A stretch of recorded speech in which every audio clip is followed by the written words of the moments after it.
adik-adik yang ada di rumah dalam keadaan yang baik dan juga sehat-sehat.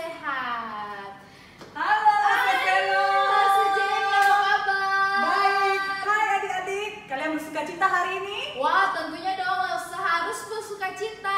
Sekalipun di rumah kita tetap harus semangat dan bersuka cita. Ih loh, tapi Iya. ada anak-anak loh yang ngomong bahwa Kenapa? kenapa sih harus di rumah terus? Bosan, kerja tugas terus. Sekalipun di rumah adik-adik, nggak masalah. Kita tetap semangat. Semangat! Yes! Yeay. Hari ini Loster Jenny dan Loster Selo Mm-mm. mau mengajak kita beribadah di rumah bersama keluarga. Ya. Dan kita mau mengucap syukur kepada Tuhan dengan menaikkan pujian. Terima kasih Tuhan. Ikut sama-sama ya.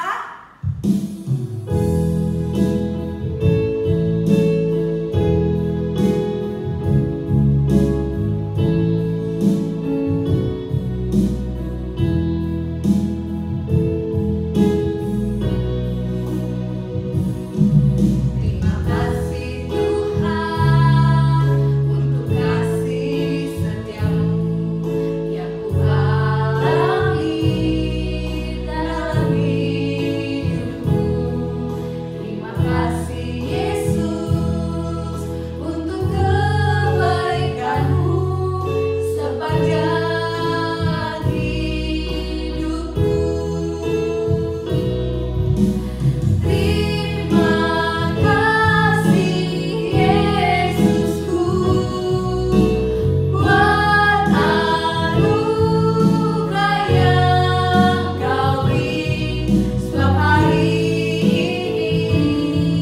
Tuhan adakan syukur bagimu.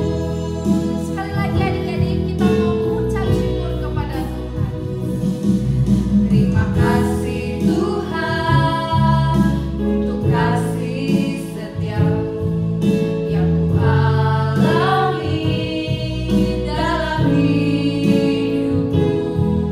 Terima kasih Yesus untuk kebaikanmu sepanjang hidupku. Terima kasih Yesus. Terima kasih Yesusku buat anugerah yang Kau beri setiap hari ini. Tuhan adakan syukur bagimu. Terima kasih Yesusku buat anugerah yang Kau beri setiap hari ini. Tuhan adakan syukur bagimu. Adik-adik yang ada di rumah, mari Lause Selom mengajak kita untuk bersama-sama berdoa. Tuhan Yesus, kami mengucap syukur dan berterima kasih kepada Tuhan karena kebaikan Tuhan kami boleh ada sampai saat ini. Kami boleh memuji, memuliakan Tuhan sekalipun kami harus berada di rumah kami masing-masing. Kiranya Tuhan yang memberkati ibadah kami dari awal sampai pada akhirnya. Hanya di dalam nama Tuhan Yesus kami berdoa dan mengucap syukur. Amin. Kita sungguh istimewa di hadapan Tuhan. Betul, Lause. Kalau Sekalipun orang berkata kita tidak istimewa, tapi kata Tuhan kita adalah anak yang istimewa. Yuk kita angkat pujian ini bersama-sama.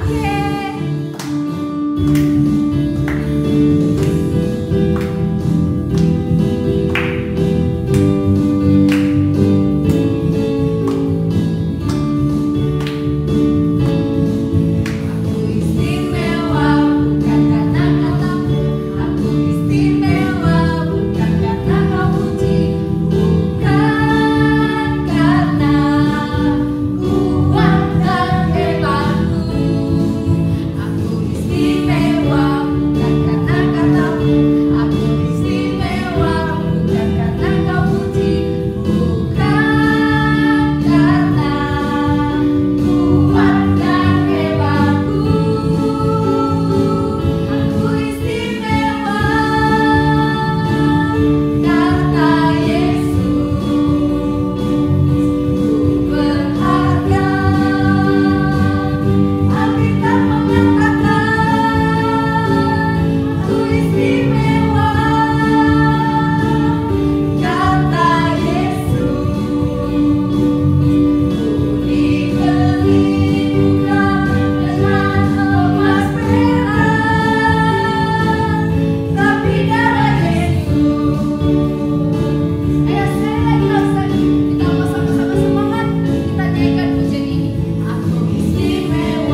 Kiranya firman Tuhan membawa adik-adik semua semakin mengenal Tuhan dan menjadi anak yang Taat.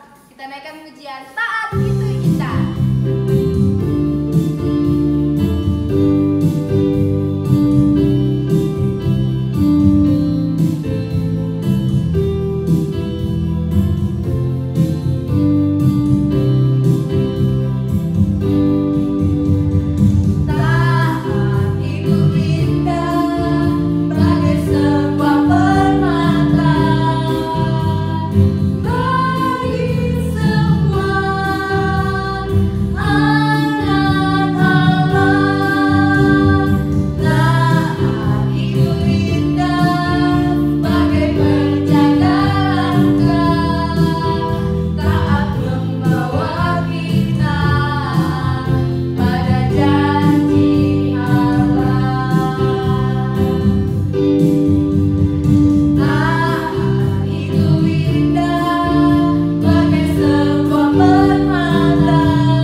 Adik-adik, apa kabar?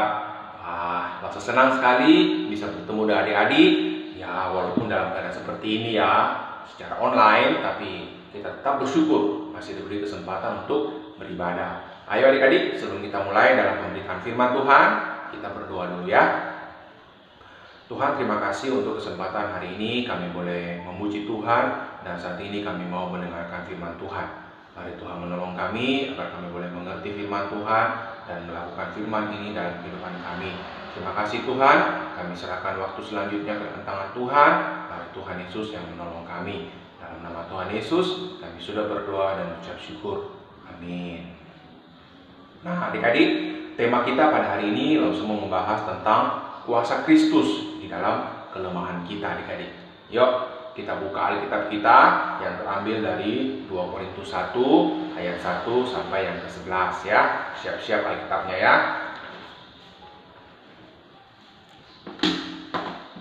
Oke, langsung yang baca ya.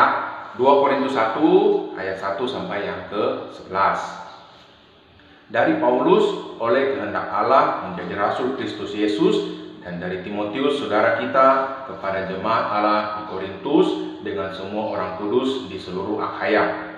Kasih karunia dan damai sejahtera dari Allah Bapa kita dan dari Tuhan Yesus Kristus menyertai kamu.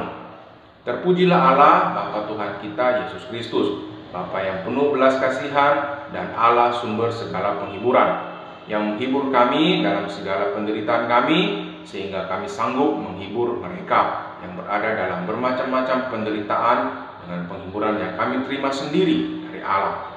Sebab sama seperti kami mendapat bagian berlimpah-limpah dalam kesengsaraan Kristus, demikian pula oleh Kristus kami menerima penghiburan berlimpah-limpah. Jika kami menderita, hal itu menjadi penghiburan dan keselamatan kamu. Jika kami dihibur, maka hal itu adalah untuk penghiburan kamu, sehingga kamu beroleh kekuatan untuk dengan sabar menderita kesengsaraan yang sama seperti yang kami derita juga. Dan pengharapan kami akan kamu adalah teguh, karena kami tahu bahwa sama seperti kamu turut mengambil bagian dalam kesengsaraan kami, kamu juga turut mengambil bagian dalam penghiburan kami. Sebab kami mau saudara-saudara supaya kamu tahu akan penderitaan yang kami alami di Asia Kecil. Beban yang ditanggungkan atas kami adalah begitu besar dan begitu berat, sehingga kami telah putus asa juga akan hidup kami.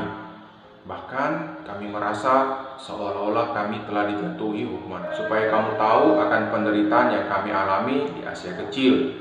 Beban yang ditanggungkan atas kami adalah begitu besar dan begitu berat, sehingga kami telah putus asa juga akan hidup kami. Bahkan kami merasa seolah-olah kami telah dijatuhi hukuman mati. Tetapi hal itu terjadi supaya kami jangan menaruh pengharapan pada diri kami sendiri, tetapi hanya kepada Allah yang membangkitkan orang-orang mati. Dari kematian yang begitu ngeri, Ia telah dan akan menyelamatkan kami. Kepadanya kami menaruh pengharapan kami, bahwa Ia akan menyelamatkan kami lagi. Karena kamu juga turut membantu mendoakan kami, supaya banyak orang mengucap syukur atas karunia yang kami peroleh berkat banyaknya doa mereka untuk kami. Nah, demikian firman Tuhan adik-adik. Di dalam surat 2 Korintus ini bercerita tentang Paulus dengan jemaat yang ada di Korintus, adik-adik. Di mana Paulus ini pernah membangun jemaat yang ada di Korintus. Nah, bagaimana kehidupan mereka berjemaat, adik-adik? Apakah semuanya berjalan dengan baik? Semua berjalan dengan lancar? Ternyata tidak, adik-adik. Di dalam kehidupan mereka berjemaat, kadang-kadang ada percekcokan di situ, ada perkelahian di situ, ada salah paham di antara mereka, adik-adik. Nah, kenapa bisa terjadi yang seperti itu? Kenapa bisa ada perselisihan antara mereka? Nah, ternyata jawabannya karena mereka memiliki kesombongan pribadi, adik-adik. Di dalam diri mereka ada hal yang mereka sombongkan. Ada yang merasa lebih hebat, ada yang merasa lebih pintar, ada yang merasa lebih rohani, adik-adik. Nah, itulah yang menyebabkan mereka bertengkar, perselisihan di antara mereka, adik-adik. Nah, melihat kondisi yang seperti ini, Paulus menulis surat kepada jemaat yang di Korintus. Paulus mengingatkan kepada mereka akan kasih Tuhan yang begitu besar, yang rela turun ke dalam dunia, merendahkan dirinya untuk menebus kita orang-orang berdosa. Untuk apa? Supaya kita bisa memperoleh kesejahteraan, yaitu hidup yang kekal. Apalah kita, adik-adik, manusia yang berdosa yang tidak bisa berbuat apa-apa. Apa yang mesti kita sombongkan, adik-adik? Paulus juga bercerita bagaimana kehidupannya di dalam pelayanan, di dalam menyampaikan firman Tuhan, adik-adik. Apakah semuanya berjalan dengan baik-baik saja? Semua berjalan dengan lancar? Tidak juga, adik-adik. Ada hambatan-hambatan yang dialami oleh Paulus, adik-adik. Bahkan ya kita berkata sampai dia hampir putus asa di dalam perjalanannya, adik-adik. Tapi puji Tuhan, ada kuasa Kristus yang memberikan dia penghiburan, yang memberikan dia kekuatan, sehingga dia tetap untuk menyampaikan firman Tuhan dengan semangat, adik-adik. Nah, hambatan-hambatan apa yang dialami oleh si Paulus ini, adik-adik? Nah, ternyata di sepanjang perjalanannya ada yang menerima dia dengan baik, tetapi ada juga yang menolak dia, yang mengusir dia, bahkan ada juga yang berusaha untuk membunuh, mengancam untuk membunuh Paulus ini, adik-adik. Wah, itu mengerikan sekali, adik-adik ya. Tetapi Paulus bersyukur atas kesukaran yang dia alami, karena dia mengandalkan Kristus. Dan Paulus percaya bahwa Allah mempunyai maksud yang baik di dalam segala yang terjadi dalam hidupnya, adik-adik. Paulus tahu betul siapa yang dia kabarkan. Paulus tahu betul siapa Kristus yang dia kabarkan, adik-adik. Kristus yang rela mati di atas kayu salib untuk menebus dosa-dosa kita, manusia yang berdosa.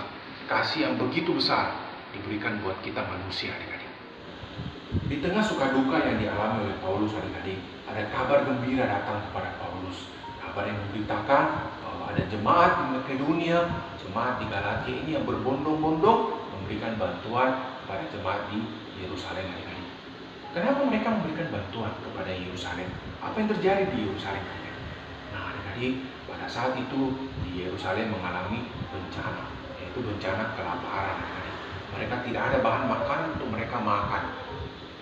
Orang-orang, anak-anak yang pada saat itu susah untuk mencari bahan makanan. Bahkan anak-anak sudah mulai menangis karena merasakan kelaparan, adik-adik. Nah, adik-adik pernah merasakan kelaparan, adik-adik? Mungkin 1-2 hari kita belum terlalu merasakan. Tetapi setelah 4 hari, 1 minggu, 2 minggu, wah, itu bisa membuat kita menjadi lemah, menjadi lelah, bahkan tidak sedikit yang bisa menyebabkan kematian, adik-adik. Nah, situasi yang seperti ini membuat jemaat di Yerusalem ini membutuhkan bantuan dari orang-orang yang ada di sekitar mereka, adik-adik. Nah, Paulus bersyukur. Kenapa? Karena jemaat yang kecil ini, jemaat di Makedonia dan di Galatia ini memberikan bantuan kepada orang-orang di Yerusalem, adik-adik. Kasih yang begitu besar dari Allah sudah dialami oleh mereka, sehingga mereka mempunyai hati untuk membagikan bantuan kepada orang-orang yang ada di Yerusalem, adik-adik. Tapi di satu sisi Paulus juga merasa sedih, merasa kecewa. Kenapa? Karena jemaat yang di Korintus ini belum memberikan apa-apa, belum memberikan bantuan adik-adik untuk jemaat yang di Yerusalem adik-adik. Mereka belum merasakan kasih Allah yang besar itu, sehingga mereka belum bisa membagikan kasih itu kepada orang-orang yang di Yerusalem. Hal inilah yang membuat Paulus mendesak mereka untuk segera memberikan bantuan, mengumpulkan bantuan, dan menyalurkan bantuan itu kepada jemaat yang ada di Yerusalem adik-adik. Nah adik-adik, di sini kita belajar bagaimana kita membagikan kasih yang sudah kita alami kepada orang-orang yang ada di sekitar kita adik-adik. Paulus memiliki kesulitan tersendiri di dalam pelayanannya adik-adik. Bagaimana dengan kita saat ini? Kita juga mengalami kesusahan adik-adik, mengalami kesulitan.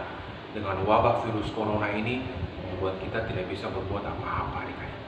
Bapak mau pergi kerja tidak bisa pergi ke sekolah, tidak bisa keluar rumah adik-adik. Menghadapi virus yang sangat kecil, kita tidak berdaya sama sekali adik-adik. Dari hari ini kita belajar kalau kita manusia sangat lemah. Jangan sombong, jangan merasa diri hebat adik-adik.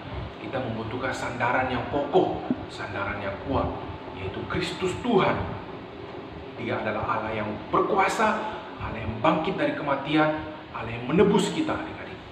Dan langsung percaya, Allah sanggup untuk menolong kita, sanggup untuk melepaskan kita adik-adik. Semua yang kita alami saat ini pasti memiliki maksud yang baik dari Allah adik-adik. Mari kita berdoa agar kita boleh segera lepas dari wabah virus corona ini. Terakhir adik-adik,เราsemua mengajak kita semua untuk tetap di rumah, stay at home, jaga jarak pada saat kita keluar dari rumah, dan senantiasa berdoa untuk Makassar, untuk Indonesia, memohon belas kasihan dari Tuhan. Biarlah Tuhan mau menolong kita adik-adik. Sama seperti Tuhan menolong Paulus, kita juga berdoa biarlah Tuhan juga mau menolong kita pada saat ini adik-adik. Terima kasih. Tuhan Yesus memberkati kita semua. Mari kita berdoa. Tuhan, terima kasih untuk kesempatan hari ini. Kami boleh belajar dari seorang Paulus yang selalu bersandar kepada Tuhan dalam setiap kelemahan-kelemahan yang dialami. Kami juga mau bersandar kepada Tuhan untuk masalah kami ya Tuhan, untuk wabah virus corona ini. Kami berdoa biarlah Tuhan menolong kami, melindungi kami, memberikan kami kesehatan Tuhan, dan kami aman dalam tangan Tuhan. Terima kasih Tuhan untuk firman yang boleh kami dengarkan. Tuhan Yesus yang memberkati kami. Dalam nama Tuhan Yesus kami sudah berdoa dan ucap syukur. Amin. Ayat hafalan kita pada hari ini terambil dari 2 Korintus 1 ayat yang ketiga. Saya yang baca ya. Terpujilah Allah Bapa Tuhan kita Yesus Kristus, Bapa yang penuh belas kasihan dan Allah sumber segala penghiburan. Ayatnya tidak terlalu panjang ya. Jadi kita punya waktu yang sangat banyak untuk bisa menghafalkan ayat hafalan ini adik-adik. Ada satu hal yang harus kasih ingat, aktivitas yang biasa kita lakukan di sekolah minggu itu diganti dengan proyek ketaatan. Nah, lalu berharap kita boleh tetap setia untuk melakukan proyek ketaatan ini. Nanti proyeknya akan langsung share kepada kita semua, dan langsung berharap juga untuk orang tua bisa mendampingi anak-anak di dalam melakukan proyek ketaatan ini. Nah, sampai di sini adik-adik sekolah minggu kita pada hari ini. Tuhan Yesus memberkati kita semua. Dadah.